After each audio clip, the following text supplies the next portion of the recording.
Lisa Glickman, CEO of Glendale Arts, and it's my privilege to welcome you to our second annual Giving Tuesday event, Laugh It Off.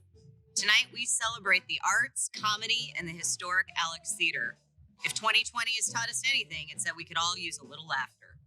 Joining us tonight will be 4 comedians who have already brought the funny to the Alex stage. Matt Kirshen, Barnett, Kristin and our reigning champion, Alonzo, Bodden, have all been competitors on various seasons of Last Comic Standing, and that was all filmed right here on this historic stage. Laugh It Off was created as a continuation of our mission to bring the arts and entertainment to the community. And now, thanks to the pandemic, we get to bring it to your house. And as if laughter wasn't enough, we've developed a little game to keep you entertained throughout the event. If you haven't already, take out your phone and download the Kahoot app. Instructions are on the screen.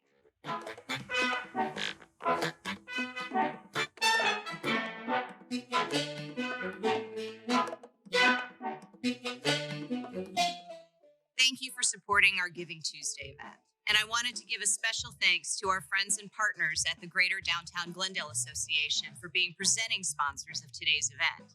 Now sit back and get ready to laugh as I welcome a really funny guy, Matt Kirshen, back to our stage. Thank you again for being here tonight and enjoy the show.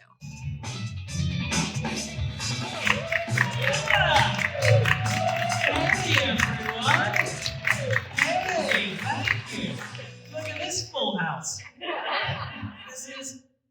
This is so odd because there's 10 of you in here and a bunch of cardboard cutouts, and this is still the biggest audience I've played in over half a year. So you're the creepiest row because you're like 2 cardboard cutouts and then real people. So that's like 2 cardboard cutout kids. Are they yours? Do they, how are they? Well behaved? Cool. It is nice to be, I did the charity event, the fundraiser, a month or 2 ago, but this is my first time doing stand-up on this stage since Last Comic Standing in 2007.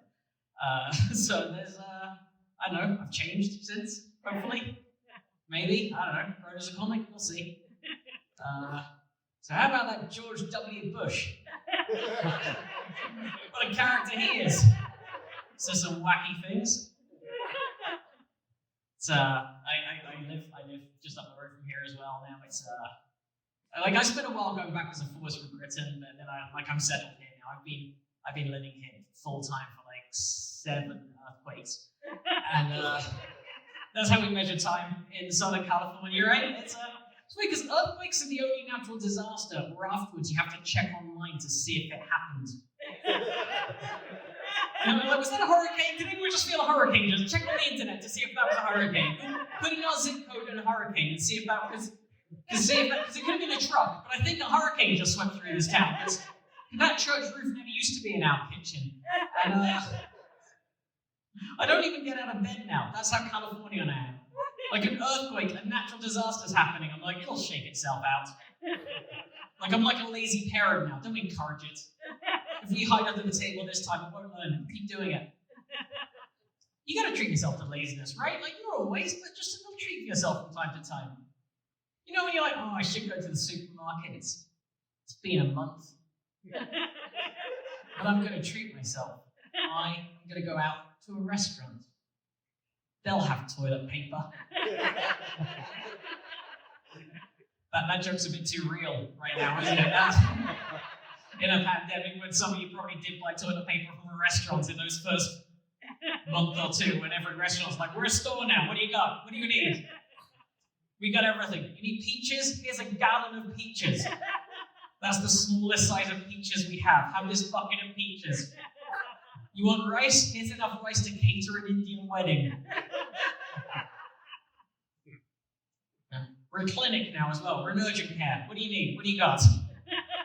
We take all insurances and Groupon. I got decent insurance. I don't want to brag. It's not very becoming, but my insurance is pretty good. My insurance lets me go to pretty much any doctor in the city and pay No, because some insurances you can only pay some doctors, but I can pay almost any doctor almost any amount of money. That's how good my insurance is. Like, name a doctor and a dollar amount, and I can marry those two. I guarantee it. You never know how much, though. I had to get a scan a few months back. I was like, how much is it going to be? And they were like, we don't know. It's all to the insurance. So I called on the insurance, and they're like, we don't know. We only know when the clinic bills us. So I called the clinic back, and I was like, can you just, pretend bill them? And tell me how much that will be? And they're like, no, we can't do that. Like, really? Because Trader Joe's have that technology. Target, Kroger, every supermarket in the world can tell you how much spaghetti is before you commit to buying that spaghetti. You don't have to take it home, cook and eat it, and then a few weeks later you get a bill for either $2 or $20,000. Why was the spaghetti $20,000? Well, because the spaghetti was in network, but the box it came in was from a different supermarket. It was a visiting box, you know how much they are. My friend got a mole removed from his face recently. Not a dangerous mole, not even a conspicuous one. He got it removed because he maxed out his out-of-pocket for the year, and now he's just getting random surgery. Doesn't seem like a sustainable way to run a healthcare system. He's treating it like it's a Vegas buffet. Like, what do you got? Give me everything. Give me the works. I want to bionic arm. I want to crush cars at parties. I want to play in the NFL in my 40s. I like the NFL as well. I know. I like it. I learned it because I learned it. Because when you come to a new country, you've got to learn the sports. And now I've learned it. Now I understand it. Because it took a while. Because at first you think it's just the guys in the field when you're watching it, reading the rules, trying to work out what's going on. Then after a while, it's not just the guys in the field, right? It's the coaches as well. They're playing like a strategy board game with people. This is like the most violent and nerdy sport at the same time, right? One coach goes, here's my secret strategy. The other coach goes, well, here's my secret strategy. And then they see who's right at the expense of health. And everyone's got their own job in football. I love it. It's like a little business, like a small company. Everyone's got their own task. Like no other sport does that. Other sports, you might be attacking or defensive, but you're the same shape. You're doing the same move thereabouts. In football, they're like, all right, you're the best at running, so you just run. You're the best at throwing, so you just throw. You're the team's thrower. That's the name of that position. And you? How are you at snapping? Long snapping or short snapping? I'm glad you asked, because those are two completely different skills. No human being can snap two different distances. That is a medical fact. All right, you can snap. What about you? Well, I can only work part-time. Can you kick? If you can kick, just wait at home. It's a very occasional job. I'll call you when you need it. Take this pager. Raise the kids. Have a hobby. All right, you kick, you run, you throw. Oh, we need someone who can catch and also dance. Do we have any dancing catchers out there? It doesn't have to be a good dance. It can be the dance the 5-year-old does at a wedding. That's all we need. Arms up side to side. Look happy. If you can do that, you're in it. All right, you catch and dance, you run, you throw, you snap. And you are fat. So just be fat out there. You go out there and be as big as you can, and they're also going to have a fat guy, and you just bounce off each other. Because we can't bring masonry onto the field, so you just be that as a person. And don't think I'm body shaming you either. We need you to be as big as possible. The bigger you are, the more you're going to get paid, because they're going to have a big guy. If you go out there skinny, it'll be a mess. So really chub up and get on out there. All right, if you're going to work for us, there is a dress code, and it's mainly upper half. Below the waist, just some tights, really. Above the waist, all the things. Think Elizabethan actor, murder beast. You may wear makeup, but only in a small rectangle under your eye. And you can have a little dishcloth in your back pocket in case you need to wait tables in between plays. And the working hours are 1 hour. But it'll take about a day. Because we're going to have a lot of breaks. Because this is America. And I love it. I think it's because I've aged out to the point that there's any expectation I do sport. I think that's why I can enjoy sport now. I hated sport as a kid. As a kid, I was small, I was nerdy, I was unathletic, and none of that has to be in the past tense. I was farsighted, I wore glasses for that. I had a lazy eye. Do you know the treatment for a lazy eye? Patch. They've got a patch over the other non-lazy eye to make the lazy one not lazy. That's it. That's the best that science has come up with. Still, in 2020, I checked. The year of good eyesight. Like, that's like something a Victorian nanny would have invented. Like, don't help it. Don't help the other eye. I'll never learn. And your parents try and play it off as a good thing. Parents, you are bigger liars than any politician. The nonsense that comes out of your mouth. Like, look at you, you lucky thing. You get to have an eye patch. That's cool, isn't it? No one else has an eye patch. You're going to be the only one. You're literally the only one in school. It's always good to look different as a child. The other school children love the different kid. You know what you look like? A pirate? Oh, don't attack a scary pirate. You know you look nothing like a pirate. I was 6, not a moron. Pirates' eye patches, black skull and crossbones elastic. Kids with lazy eye patches are beige, adhesive, and if you're really lucky, they stick them to the front of your glasses. Like it's not bad enough being a glasses kid, now they're accessorized. With like the huge leftover band-aid, that's what it looks like. You know the massive band-aid for the variety pack that no one ever uses? Because of any injury big enough to need to be covered by it. Too severe for a band-aid. Who's using that? Like, oh my god, I've been shot. Get the big one. We're going to need the big band-aid. Rip it off the kid's face. It's a medical emergency. I've asked around as well. I've asked different audiences all around the world what kind of eye patches they had as a kid. I don't know, people at home watching, message me, find me online, tell me. Because most people, I reckon about 80% from my surveying had the beige band-aid looking thing. About 5 to 10% were allowed to go full pirate. I'm jealous of those children. A small but not insignificant minority of kids had parents who thought they were helping them by disguising the eye patch, by covering it with a sticker of an eye. As if that's not terrifying. Like, off you go with a single unblinking eye, go and run off to school now. Run off with your one eye that moves around, the other one's like it can see through time. Act normal, make friends. People of this massive theatre with 10 people in here, thank you so much for listening to my part of the show. This is so odd, but also the closest I've come to doing actual stand-up since March. So, thank you for being the first people I've spoken to not on the other side of a Zoom screen. And thank you to people on the other side of the screen as well. I hope you've enjoyed me. It's been really lovely to be here tonight. So don't forget, please, we're trying to raise we're trying to raise money. You can keep this teleprompter running now because we're on it. Thank you. 10,000, that's the amount of money. I couldn't remember the script, we've got it in front of me right there. 10,000 is our target, it's Giving Tuesday. Giving Tuesday is right now. This is the day of giving. So donate if you can before the end of the end of the show.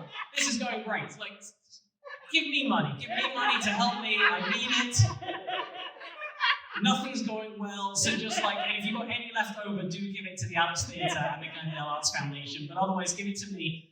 But you can give to this institution, this amazing organisation by texting GIVE, G-I-V-E, to the phone number 818-699-9590, or you can go to glendalearts.org, and your gift supports the future of arts and cultural programming right here at the Alex Theatre.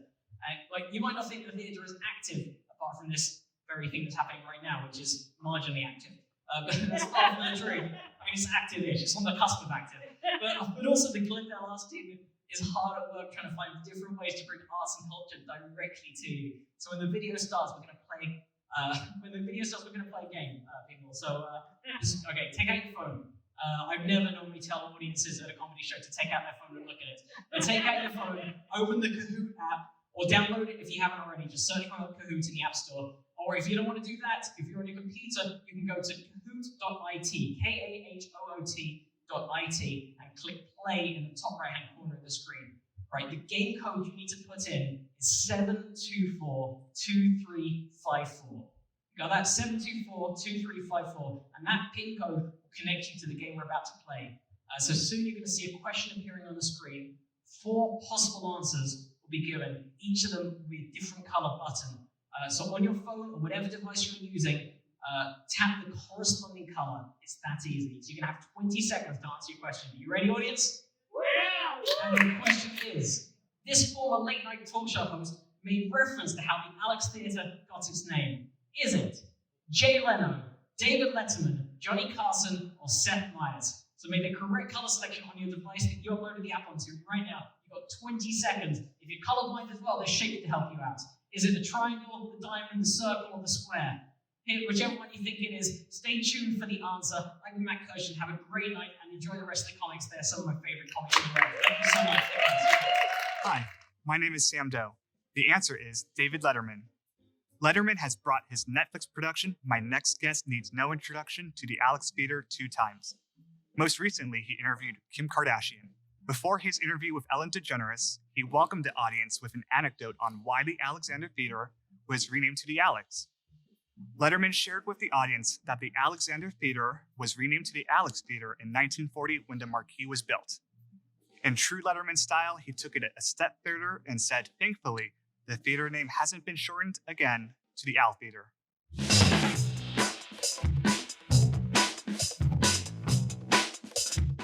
Did you get that right? Well done. Now, let's give a special shout out to our sponsors and supporters.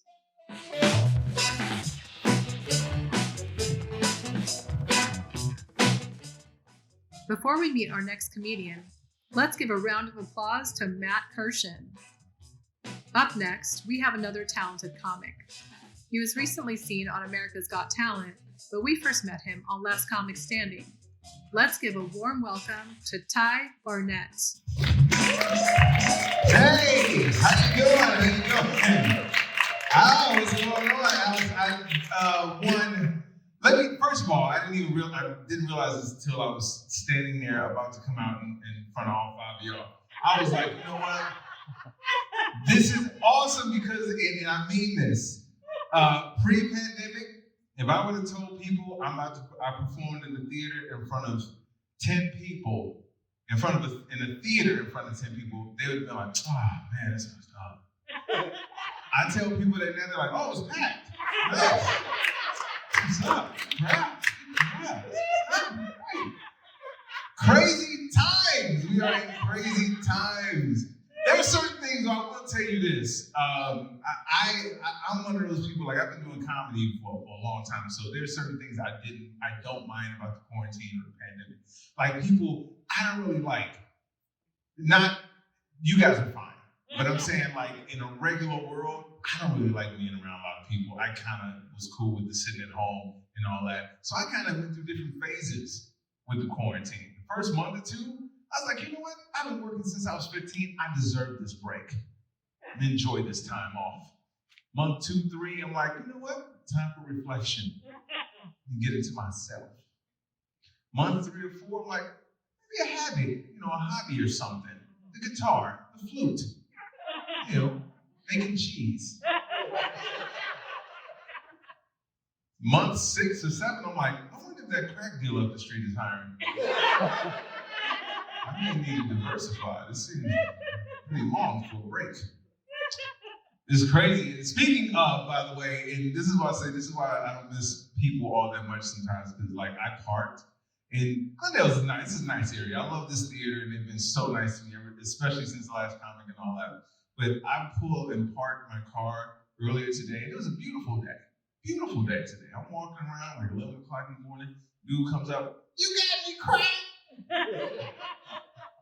Now, let me tell you something. I'm not a drug snob. I don't judge people off what they do recreationally. That's your business. But if he would ask for weed, 11 o'clock in the morning, no big deal. It's fine. It's legal here. But crack? That's a nighttime request. Dusk, bare minimum. The sun should be on its way down. That's a harsh request, bro. You got at least bare minimum buffer the request. Like, hey, welcome to Glendale. Hey, you going to the Alex? Nice theater. It's awesome. You got me crack. Like, it has to be sandwich that, bro. You know what I'm saying? Kind of. And here's the thing. Like, here's what I had to realize. When someone asks you if you personally have crack, it forces you to reevaluate your life. Because it wasn't like, it was crowded, people out today. It wasn't like it was just me and the cracky. I mean, I don't know if that's a professional term, but there were other people around. Like, what is it about me? Do I look crackish? I wasn't wearing an I Heart cracked shirt. Like, there was nothing. And even more tripped out than him asking me was that I checked. I don't even know. Maybe I think. Maybe fresh out. Did I just apologize for not having that? I don't think that's how drugs work. Anyway, like I said, certain things I have embraced about this time, you know, a little introspection. You know what I'm saying? Found out that I might need glasses for reading. You know, yeah, so I had to make the hard decision, you know, to stop reading. I got colors and shapes down. I'm pretty good. If you squint, that's all you really need, to be honest with you. It's fine, man. I got I got married like about a year and a half ago. Which is cool. Like certain things that are I'm fine because people keep asking like, hey, is it strange being married? I'm like, nah, because you know I got married when I wanted to. Like I didn't feel like it was like a forced thing. Now I will tell you this: we got married before the pandemic, okay, which is great because I'm not really sure if it would have happened after the pandemic. Because there's a difference between being with somebody and being with somebody. When you with somebody all day, every day, whoo, that's when love. That's when love, man, because it's like even little things, you was like, you breathe like that all the time, huh? All the time. In and out, this is normal thing. I just didn't realize that when we were dating. I love my wife. She's an amazing woman. She's an amazing woman, great cook and all that. Only thing is she's messy. Yeah. Like I'm the neat one in the house. She's messy. Like she'll just leave random stuff anywhere. The only time she cleans up is when we have company, which is rare now. Yeah. Exactly. You know, the only time she cleans up is when people are coming over. So I decided we're going to turn our house into an Airbnb. That way somebody's always home. So she will be forced to clean up. It's cool. We got married, and she immediately put me to the test. When I say that, we got couples massages. Yeah, on our honeymoon. And here's the thing, for the people that don't know, if you've never gotten a couples massage, that's where you and your spouse are in the same room with the touchers. So, that's the technical time, right? I'm pretty sure that's the professional. That's on the license. And so here's the thing, and she knew, so she knows I don't get massages, so she was like, baby, I don't want you to be uncomfortable, so I got you a female. And I said, thank you. I appreciate that consideration. Thank you, baby. But she got herself a male. Yeah. And I'm like, how did I not get any input on that? Okay, no problem. I said, but I'm an adult. I'm a grown man. I said, I tell you what, all I ask is that our touchers are at the same level of attractiveness. I think that's a very fair request. You know what I'm saying? Like, you can't have the buffed out dude. You know what I'm saying? Which, I mean, first of all, when did Idris Elba start giving massages? And he was working. I know the pandemic is hard, but it can't be this hard. You know? But you get him, and I got to get the chick that's been punching rocks out back. I don't think that's fair at all. Some eye candy. So this is what I mean by trying to put me to the test. So I'm there, just my underwear on, I'm laying on the thing, and what they do, they try to set the mood, so they give you all these different things. So they give you a background, music, sound, and they give you a choice between it was the rainforest or the desert. Exactly. Who the hell is picking the desert? Who's relaxing to the desert? Who's calm with the sound? I'm thinking vultures and the mummy. I can't get anything calming. There's nothing calming about this, right? So I picked the rainforest, and then they give you a scent to put in your nose, you know, to help you really. And ours was citrus and eucalyptus. Yeah, and the only reason I know that is because I'm married. That's the only reason I know what those two. Otherwise, it's been like orangey trees. These orangey trees. That's what it's called. So this is what I mean by trying to put me to the test. I'm laying there on the table, you know, just my underwear on, citrus, eucalyptus, rainforest, and then my toucher comes around to me, and she's like, Mr. Ty. And let me tell you something. In my entire life, I've never been called Mr. Ty. So automatically, I'm turned on. Okay? Unexpectedly, but automatically. So much so And I look down, my dude is like, yo, is this what I think it is? I'm like, no, false alarm, stand down. He's like, not only will I keep my underwear on, but put on these boots and this jacket. Nice try, Mrs. Barnett. Don't even try. Like this, certain things again have changed in these times. Strip clubs. I stopped going to strip clubs though before this. I couldn't even imagine going to a strip club now. Like I can see this, but not this. This is a weird message, right? That's what I'm actually. No, I really want to see your face. I really want to see your face. So, and plus, I had to stop going because the strippers seemed to be the same age they were when I started going to strip clubs.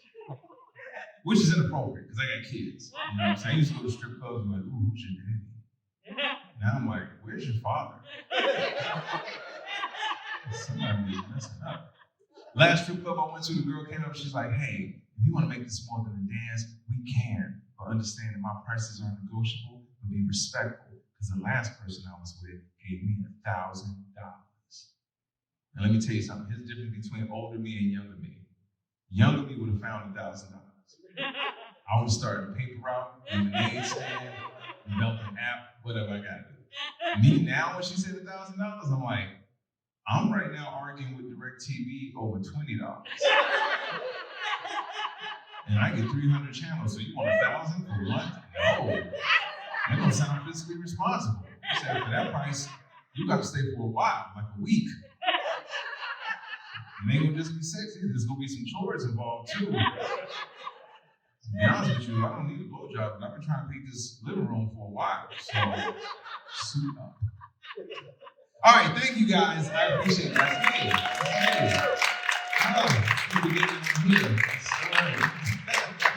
Okay, let's do this. Reading time. Forgive me because I did actually get readers anyway. Thank you guys, actually, and it has been great being here tonight. And don't forget, all right, we are trying to raise 10 grand, 10 racks, 10 stats, $10,000 on this Giving Tuesday. So donate if you can before the end of the show by texting GIVE to 818-699-9590 or going to glendalearts.org. Your gift supports the future of the arts and cultural programming at the Alex Theater. You know how great this is. Come on now. While you may not think the theater is active, this is far from the truth. The Glendale Arts team is always hard at work, trying to find ways to bring art and culture directly to you. All right, so when the video starts, we're gonna play a game, all right? So go ahead, take out your phones. You guys got the spiel already from that. Open up to the Kahoot app, download it if you haven't already, and you can also use your computer by visiting kahoot.it, that's kahoot.it, and clicking play in the top right of the corner of your screen. All right. Game code is 7242354. All right, who really needs glasses right there? All right. The pin code will be, the pin code will connect you to the game we are about to play. Soon, you'll see a question appear on the screen. 4 possible answers will be given, each of a different color on the button, okay? On your phone or whichever device you choose to use, all right? Tap the corresponding color to the answer. Just that easy, all right? You'll have 20 seconds to answer your questions. Ready? Are you ready? Yes, all right, here we go. And the question is, this episode of Seinfeld was inspired by the Alex Theater. Select the answer you think is true. Is it the comeback, the voice, the gum, or the wig master? All right, pick your answers. Stay tuned for the answer. Thank you guys again. I'm Barnett. Hello, my name is Alexis Collette, and I'm an event manager at the Alex Theater. The answer is the gum. The Seinfeld episode The Gum from season 7, which aired December 14th, 1995, was inspired by the Alex's story. Randy Carter, vice president of the Alex Film Society, worked on Seinfeld as assistant director for 90 episodes. He would tell his then co-workers what amazing old films they would show at the Alex, and the episode was born. In The Gum, Kramer plays a version of Randy as he shows old films at a theater called Alex. You might also remember the line, "That's a lot of gum," from this episode.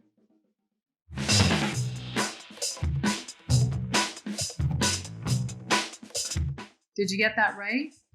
Well done. Now, let's give a special shout out to our sponsors and supporters.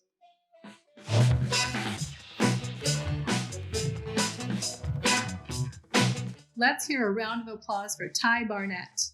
Our next talented comic was recently seen on Bring the Funny, but she first performed on the Alex stage on Last Comic Standing. Let's give a warm welcome to comedian and musician, Kristin Key. Oh my gosh! This is so exciting, you guys. This is the stage that I was standing on when I made my TV debut on Last Comic Standing. You know, it is also the stage I was standing on when I was eliminated from Last Comic Standing. Yeah, was I fine after? No. Did I egg the theater? Yeah, like 2 dozen. 2 dozen eggs. But it is good to be back. Little piece of nostalgia. It was outside this theater, right after I got eliminated, that I got a girl's phone number. And that girl turned out to be my wife of 14 years now. So this is a big deal for me. Yeah. My wife and I have been together 14 years. This year we're spending a lot more time together. Not our choice. No, 24/7 during this pandemic. My wife and I are at home together. I don't want to sound homophobic, but this is not what God intended. It's too much. I'm a road comic. I've been on the road for 20 years, and so now just sometimes I just want to fly on a plane. I don't want to leave my wife behind, but kind of, I really do. Just take off. But I do, I hate to admit it, but I've been missing the airports, you know? And I made the mistake of telling my wife that the other day, that I missed the airports, because now she's been communicating with me through airport announcements. Yeah, I think she's trying to make me feel like I'm back, but they're not helpful. Like yesterday I walked in the kitchen and I heard, "Dishwasher is for the immediate loading and unloading of dishes only. Please do not leave unattended dishes in the sink." I was like, I get the joke. It's really helpful back at the airport. Last night she wouldn't let me sit on the couch because we were in an oversold situation. I was like, you're the only person there. She was like, "Shut up, you want your voucher?" I was like, "Yes, I do." She said, "Please return to your seat." She's really committing to this. Because lately she's just been following me into the bathroom going, "Sir, this is the ladies' room." Really takes me back to the airport. It's not her. Like, I love her. I think it's just that it's just the two of us, you know? And we don't have any kids because it's kind of hard for me to think about having kids. Ooh, because I hate them. I do. I really do. It's sometimes I think I want kids because I'll see my friends' pictures of their kids on Facebook, you know, and I'm like, "Oh, that's adorable. That's the one I want, right? The still one." But then when I'm around like real children, like in a hotel pool, I'm like, no. 2 minutes of Marco Polo, my tubes just start tying themselves. Like a double knot or something. I don't want kids. Do you know what I want though? I want a cat, real bad. Yeah, and I don't have one. We're so close to getting one though. Me and my wife. The only thing standing in our way, little obstacle. My wife is allergic, which is a Latin word that means selfish. Somebody really liked that one over there. You can't see it at home, but she's losing it. We're gonna lose her tonight. She's gonna die. I don't even care what kind of cat. I want a little kitty cat. Any little kitty cat will do. A 3-legged kitty cat will take defective kitty cats too. One-eyed, no-tail I will cherish. Any kitty cat, ugh, unless it's hairless. Have you guys ever tried to pet a hairless cat? Have you not had this? It's like trying to pet an old man's leg. And you can't look him in the face when you're doing it because it looks like a grumpy old man. You know, you're like, listen, it's not even purring, it's mumbling about immigrants.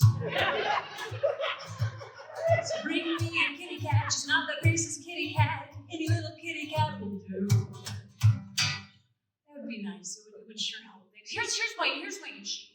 I miss things. Like since the pandemic, and I love that we're doing stuff like this to get us through. But there's things that I miss, you know? Like I miss people watching, you know? And like I like to watch people in love. That sounds creepy. I like to watch people in love. But I do, and the older the better. I like to watch those old couples that you know they've been together for a million years, and they're still in love because they're still holding hands. Yeah. I mean, you don't know if they're really in love or they're trying just not to fall down.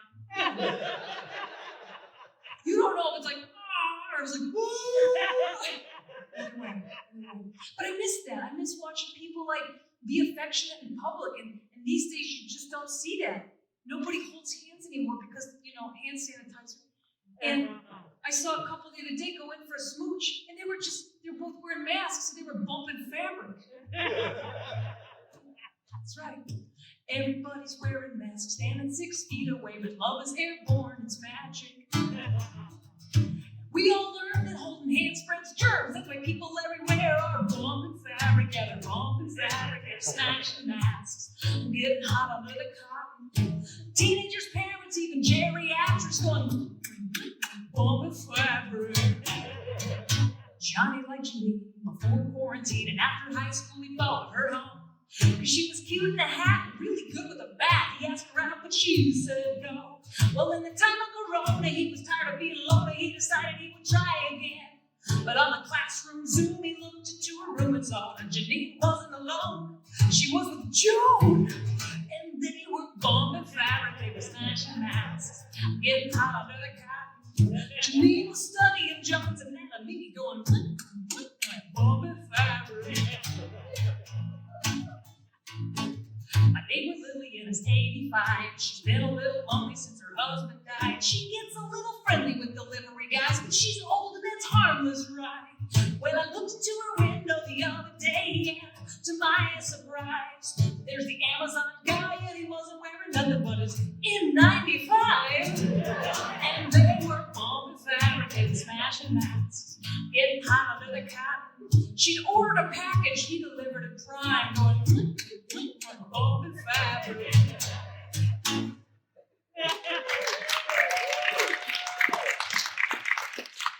Thanks, guys. I'm so grateful for you. You know, and the holidays are coming right around the corner.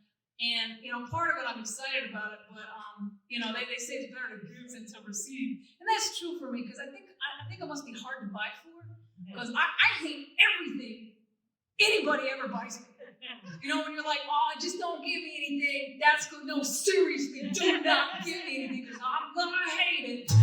That's me. So this is my holiday present to you. Jingle, jingle, and ho, ho, ho.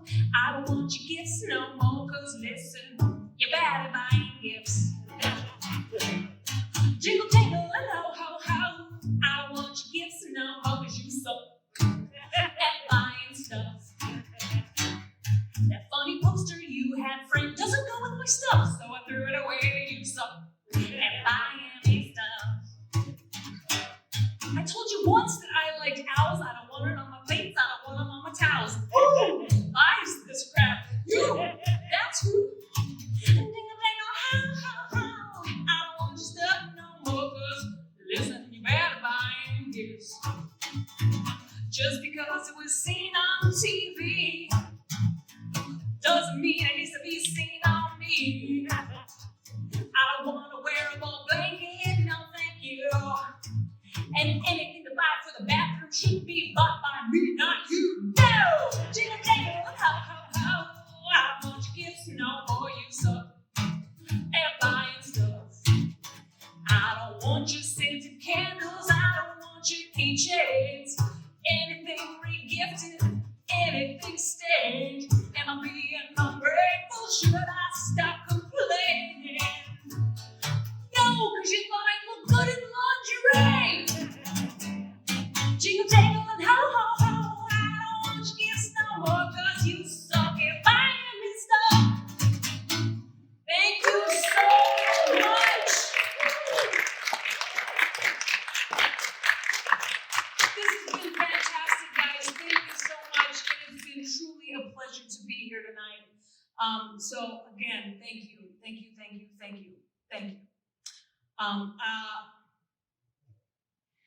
I'm good at reading, I promise. All right, guys. So we've already raised $10,000 tonight. Oh my God! I think I was partially responsible for that somehow. Now let's shoot for $15,000 this Giving Tuesday. Donate if you can before the end of the show by texting GIVE to 818-699-9590 or going to glendalearts.org. Your gift supports the future of arts and cultural programming here at the Alex Theater. Now, while you may not think that the Alex Theater is up and moving, it totally is. The Glendale Arts team is always hard at work trying to find ways to bring arts and culture directly to you. So when the video starts, guess what?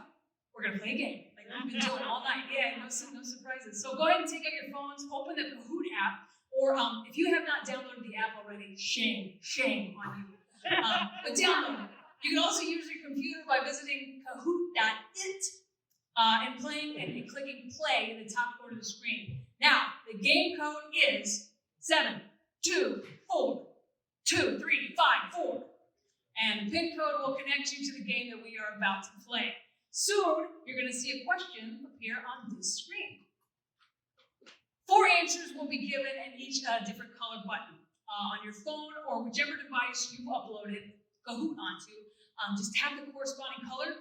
It's that easy. You'll have 20 seconds to answer your question. Now, are you guys ready to play? Yeah!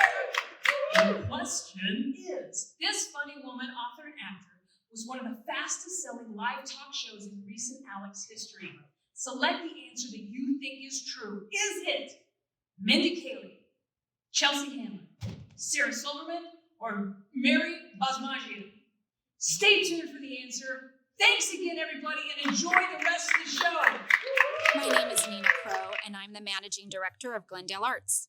While all 4 women have performed at the Alex Theater, Mindy Kaling's Live Talks LA event in 2015, promoting her book, Why Not Me, was the fastest selling show in recent Alex history. Kaling ascended to the ranks of Hollywood from off-Broadway to The Office, to The Mindy Project, and most recently, from A Wrinkle in Time to Late Night with Emma Thompson.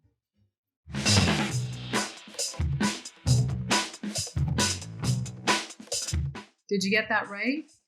Well done. Now, let's give a special shout out to our sponsors and supporters.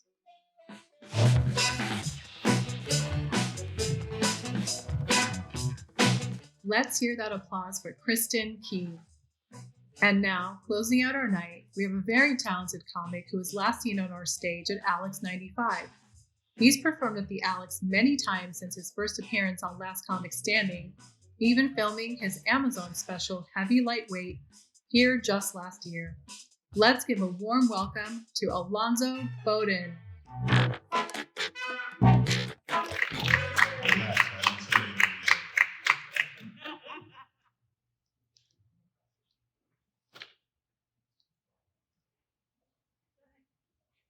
Are we on? We're here, we're back. Hi, I'm Alonzo Bodden, I'm here for you. Sorry, we had technical difficulty. We are now trying to raise $10,049 so we can pay Spectrum or Comcast or whoever didn't pay the internet bill. And this whole operation just went under because they lost the internet. What? I don't even know how that works at this point. You'd think somebody would have covered that before we started. It's technology, right? We're all living through technology. Am I the only one with technology problems? I have T-Mobile T-Mobile is bragging about buying Sprint. It's like, yes, now twice as many people can drop calls. But here we are, and here I am at the Alex Theater. Now, they told me something, and I don't know if this is true, but they told me that I have performed comedy at the Alex Theater more than any other comedian. Like, I've been here over 700 times, and I hold the record. I like that, but the idea that this is the second time I performed in the Alex Theater while it's empty, I don't know if that's good. Like, that's not the record I was going for. Man, he did 14 empty shows at the Alex Theater. He is the man around there. I'm gonna tell you my first time at the Alex Theater story, because as a comic, it was phenomenal. They talk about Last Comic Standing. Yeah, I did a lot of Last Comic here and fundraisers and other things. But the first thing I ever did here was a fundraiser, and the man being awarded was Robin Williams. Wow. Yeah, so I got to meet Robin Williams. But what was even better was meeting Jonathan Winters, because Robin's award was being presented by Jonathan Winters. Now, I'm outside, okay? This is back when I used to smoke cigarettes. Look it up, kids. It used to be legal. You used to actually be able to smoke cigarettes. And I was outside having a cigarette, and Jonathan Winters walked up to me. Now, of course I know who he is, but I've never met him. But I guess he had read the brochure or something, and he knew who I was. Hey, Alonzo, you're going to be on the show. Hey, yeah, I know you're going to get on Imus, right? Now, there was this guy, Don Imus, had big controversy at the time because he had called a black women's basketball team a bunch of nappy-headed hoes. And that was big. And then he's like, I know you're going to get it. Now, this is Jonathan Winters talking to me, who I've never met him before. He's like, you're going to get it, because I know. Because when it comes to you brothers know how to get on people when they go wrong. I mean, that's what I love. Whenever there's a problem, I look to the black guys. You guys are always the funniest, because when there's trouble in society, the colored comics, you're the funny ones. Yeah. If there's one thing I love, it's watching the Negroes. And I'm just standing here like, how far is he going to go with this?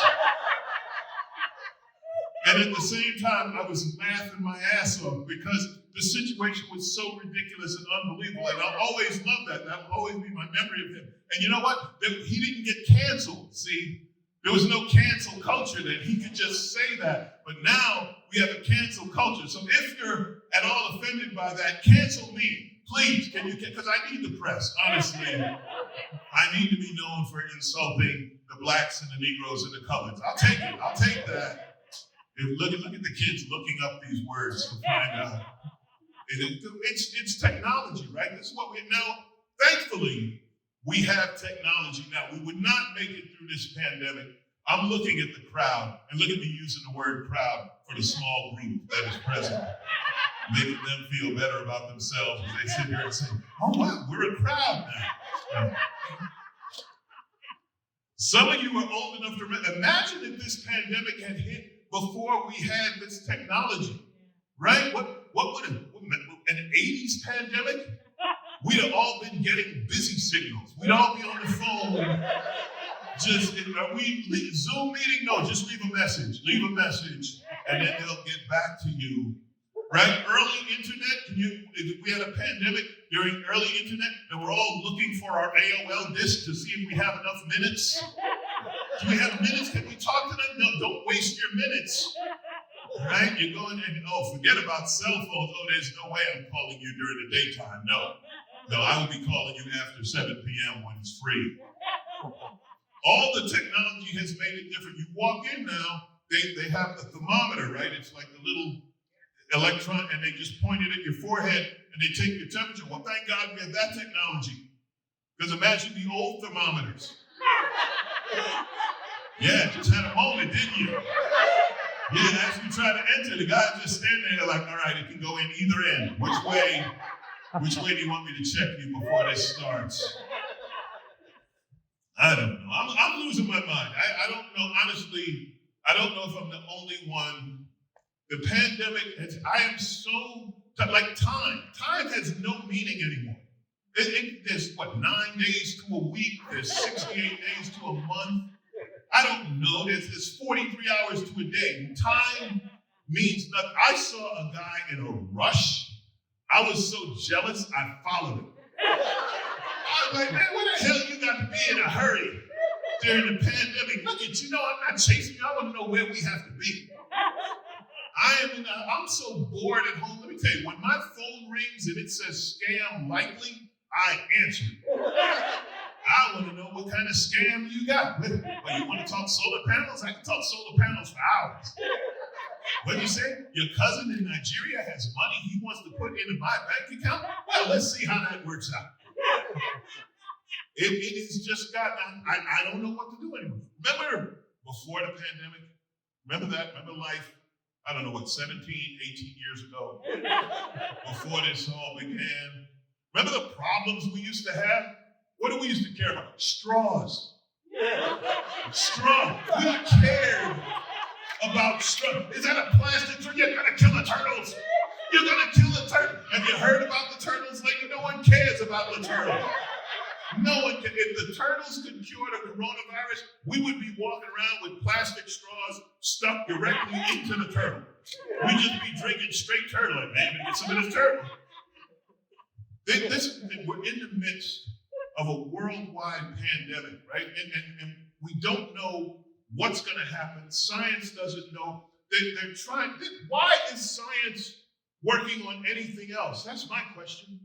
Why? Why isn't this the number one priority on earth? Why, when I turn on the TV, are there still commercials for other diseases?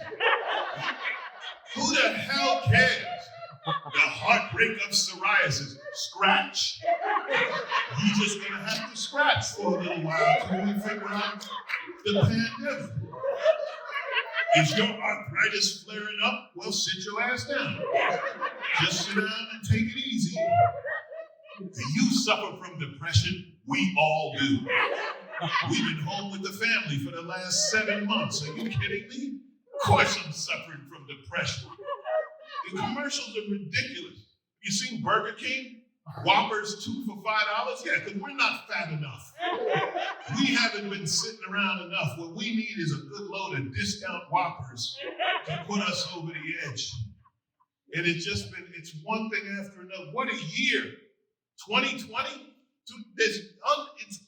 I was almost said the word unbelievable, and I'm not saying that anymore. All right? I'm going to tell you this.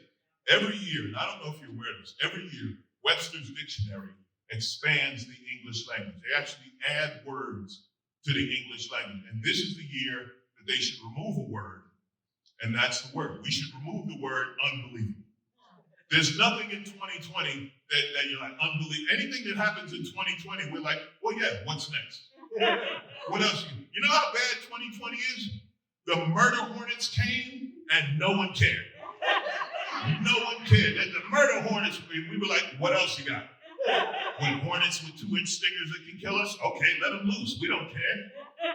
We are just walking around angry, and it's, we're angry in 2020, right?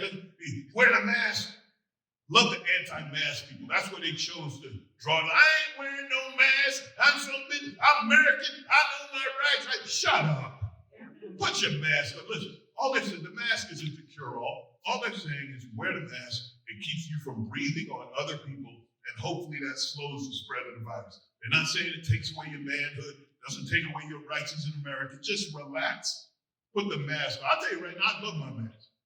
I love it. They're going to have to fight me to take my mask off. I'm a large black man who can legally wear a mask anywhere I go. I've been waiting for this all my life.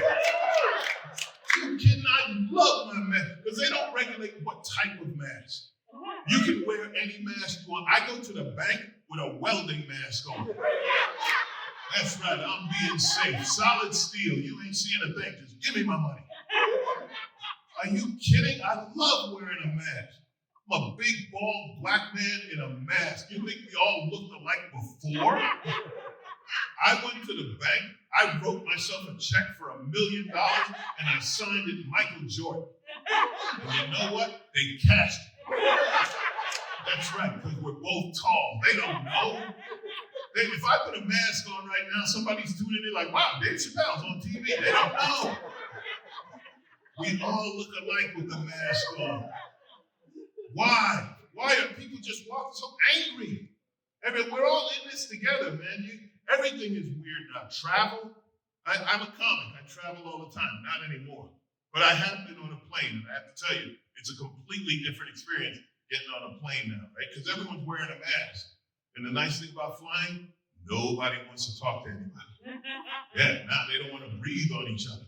So they're not saying anything, because it used to be, oh, man, I used to hate flying. Why do you always get the random person who wants to talk to you on the flight? I was on a flight to Raleigh, North Carolina. And I don't know if you're aware of this. Raleigh is home of 3 major universities, Duke, North Carolina, and North Carolina State. And I'm sitting there. Now, when I get on the plane, I got a procedure. I sit down, I put my noise-canceling headphones on, I turn on my iPad, and I tune out. And if I'm just putting out a vibe, don't talk to me.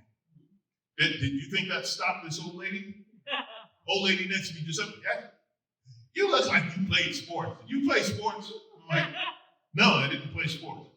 10 minutes later, are you sure? You know what, now that you mention it, I completely forgot my entire professional sports career. Thank you for reminding me.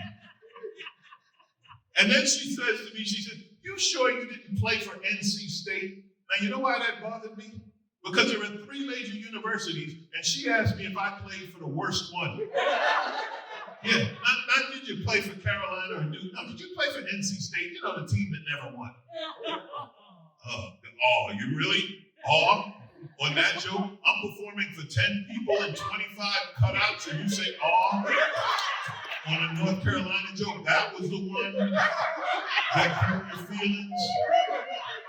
The internet went out as soon as I came up here. I'm standing here in silence for 12 minutes.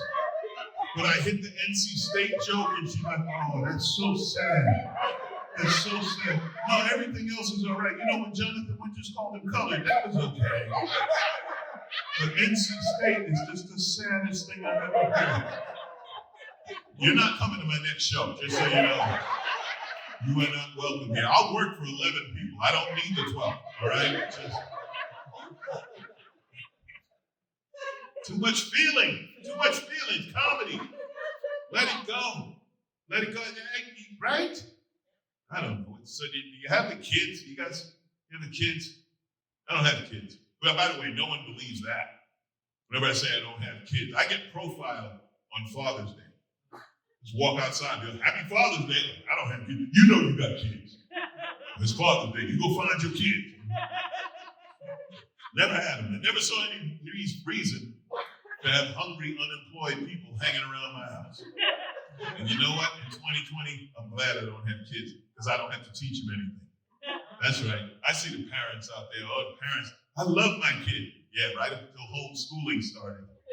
Right up until they were around all day. Yeah, the homeschooling, when did that kick in? Around April or May? Suddenly, are you smarter than a 5th grader became a real question. Parents are like, I don't know, this 5th grader is pretty sharp. Better ask Siri and leave me alone. Parents got tired of their kids' questions, start telling them the truth. Kids asking about algebra. Parents like, listen, kid, you'll never use algebra in real life. All right? We made it up. There is no X, there is no Y.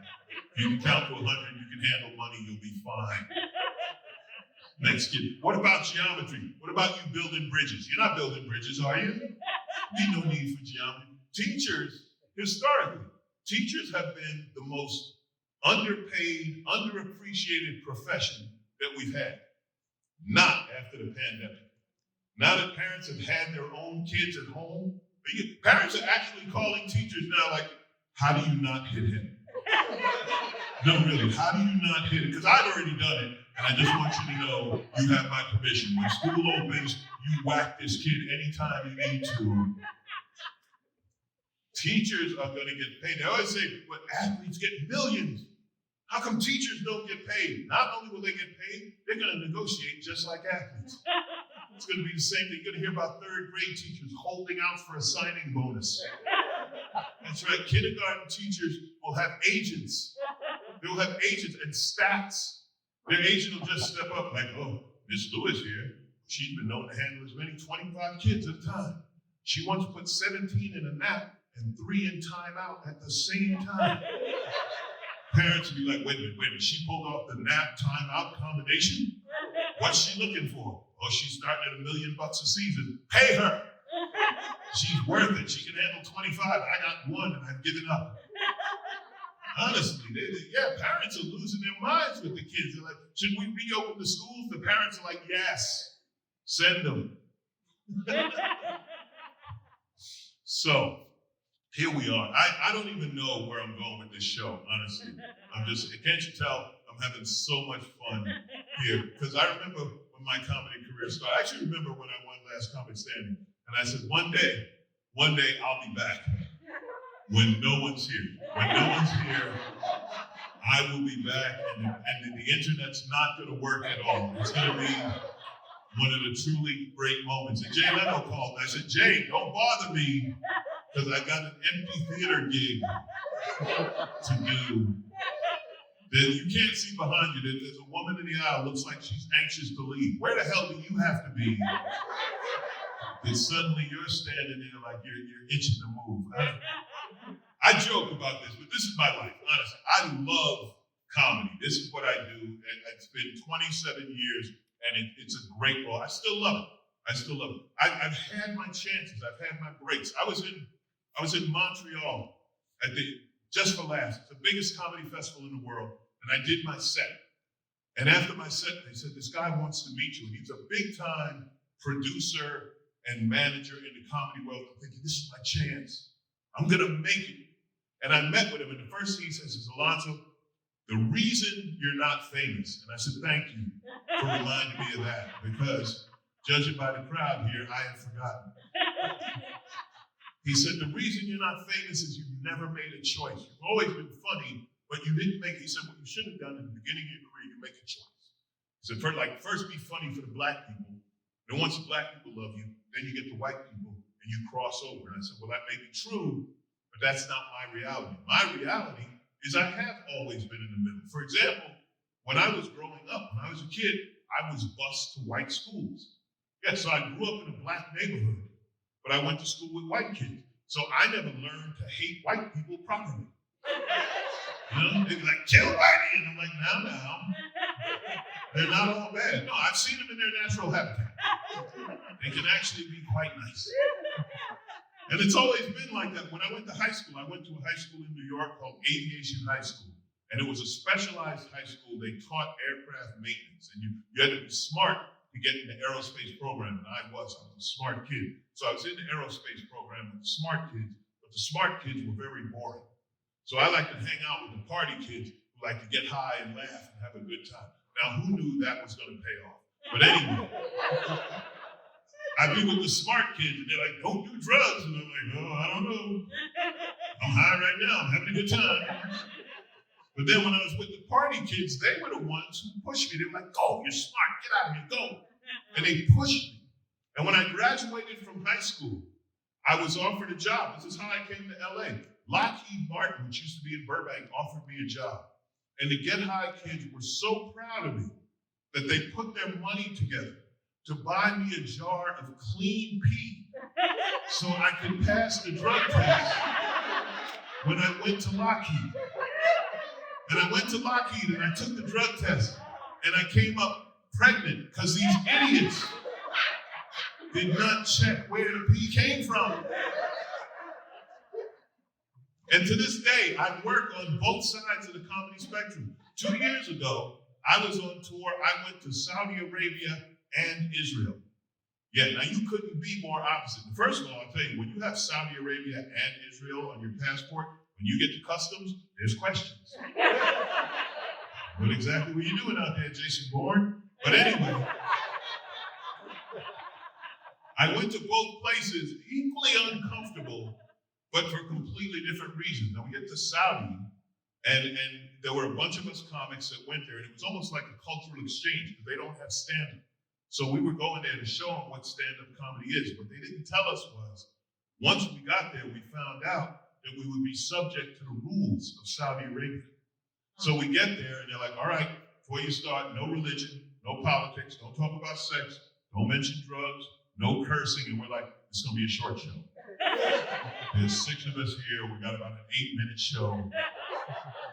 But no, it was great because I had to learn to be funny in another culture, you know, and I learned a word. I learned the word haram, right, which meant forbidden, which was a punchline of every joke I had intended to tell. 2 guys walked into a bar, haram. I met this girl on the internet, I took her home, and then haram. I killed, they loved the haram.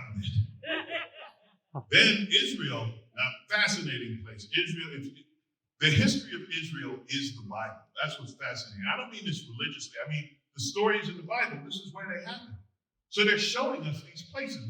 The Valley of Armageddon and the River Jordan. We went to a town called Bet Shemesh.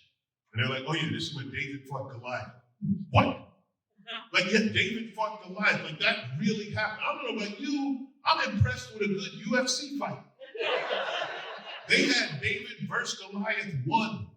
The ultimate underdog championship. And they're telling us the history of Israel and the Jewish people. And I tell you, Jewish people have been through a lot.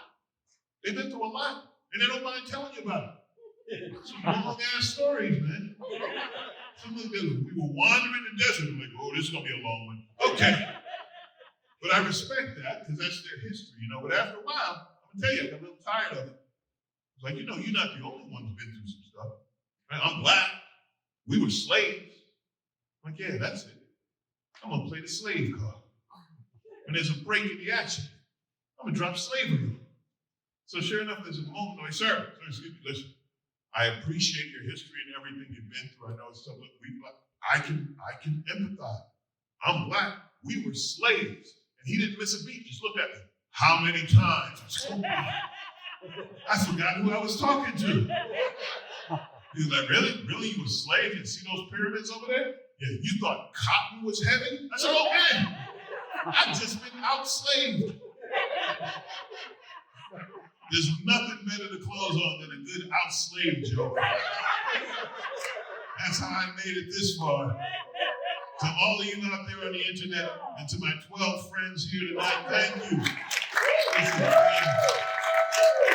a joy. God, you'll be so proud of me right now. It has been, honestly, it's been great to be here tonight. And with your help, we have raised over $17,000. Now, we were going for $15 million, but we'll take the $17,000. Okay, 17. If someone can donate $49, we'll have the internet for next year. Let's keep it up, please. Donate if you can before the end of the show. All you do is text GIVE to 818-699-9590 or go to glendalearts.org. Your gift supports the future of arts and cultural programming here at the Alex Theater, all right? Now, you may not think the theater is active. Don't judge us by tonight. That is far from true. The Glendale Arts team is always hard at work trying to find ways to bring arts and culture directly to you. So please keep helping. Now, when the video starts, we're going to play a game. Go ahead, take out your phones, open the Kahoot app. You have to have downloaded it by now. It's the end of the show. All right? Open the Kahoot app. You can also use your computer by visiting kahoot.it. That's if you're not here. If you're here, you cannot use your computer. We have no signal, but we hope you do. Yeah, I said it, people in the back. You go to the Kahoot.it app and click play at the top right corner of the screen. The game code is 724-2354. 724-2354. And the PIN code will connect you to the game we're about to play. All right? Soon, you'll see a question appear on the screen. There'll be 4 possible answers will be given, each with a different color button. On your phone or whatever device you've uploaded the Kahoot app onto, tap the corresponding color. It's that easy. You have 20 seconds to answer the question, right? You guys ready? All right, here we go. Here's the question. This comedian was given the prestigious Stand-Up Comedian of the Year award at the 2018 Just for Laughs Comedy Festival in Montreal, which I hosted, by the way, just saying. They performed their Comedy Central special here at the Alex Theater to a live audience which was more than 12 people.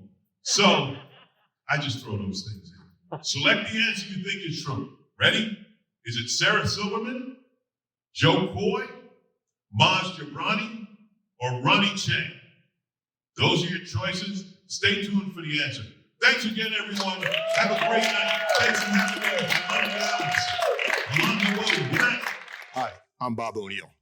The answer is Joe Coy was given the prestigious Stand-Up Comedian of the Year award at the 2018 Just for Laughs Comedy Festival in Montreal.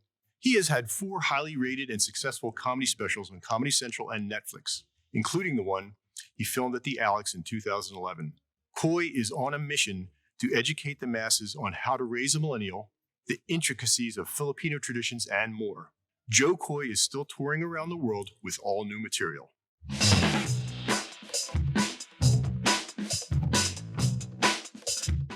Let's give all of our super funny comedians a huge round of applause. Thank you so much for joining us tonight for our Laugh It Off comedy event. I'd first like to thank our 4 super funny comedians, Matt Kirshen, Ty Barnett, Kristin Key, and of course, Alonzo Bodden. We at Glendale Arts are grateful to our presenting sponsor, the Greater Downtown Glendale Association, and to all of you who bought tickets and supported our events and fundraisers throughout the year. Personally, I would like to thank the incredibly hardworking staff at Glendale Arts, who not only brought you tonight's event, but have worked so incredibly hard through a difficult and challenging time to ensure that the arts in our community are alive and well when we come out of this pandemic. The level of professionalism that they maintain throughout all of this continues to amaze me, and I am grateful to work with them every day. So tonight, we hope that you got a little break from your 2020 and a lot of laughs, and we wish you a happy evening. Thanks so much for being a part of tonight. Have a good evening. Bye-bye.